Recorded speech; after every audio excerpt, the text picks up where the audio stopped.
Hey, Craig, good morning. The RGB Democratic Club of Brooklyn is trying to continue the late Supreme Court Justice Ruth Bader Ginsburg's legacy, which was one where she tirelessly fought for women's rights. They are holding a Mother's Day rally for Roe. The club is asking people to bring their mothers, their daughters, their entire families to come and stand up for upholding Roe versus Wade.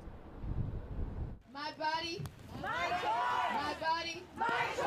Attorney General Letitia James leading the crowd yesterday at a pro-choice rally outside the Nassau County Courthouse. They come after women and trans community. They'll come after you for your rights, and that's what this is so critically important. New Yorkers vowing to fight for reproductive rights stood in the rain Saturday on Long Island to protest the Supreme Court's leaked plans to potentially overturn Roe v. Wade. No man has the right to tell me what to do with my body. No man. Over in Harlem, Reverend Al Sharpton reaffirmed his belief in Roe v. Wade during a National Action Network meeting. Sharpton says the leaked Supreme Court opinion contains language previously used to justify slavery and other forms of oppression. We have got to stand up for women's rights because it's our rights, and we cannot back up off of that.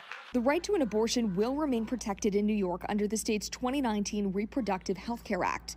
Attorney General Tish James wants to take that a step further. She's calling for a state constitutional amendment to ensure that abortion is protected by law. I want young girls to control their future.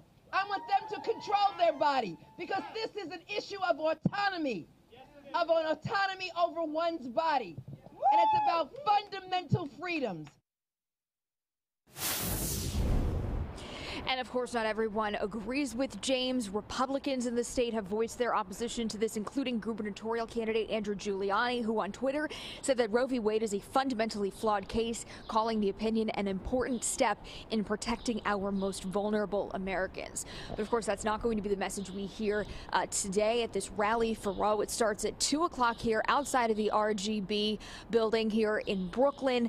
It is going to be well attended, and we do expect many people to be here coming out on this Mother's Day. Reporting live in Brooklyn, I'm Katie Corrado, Pix 11 News.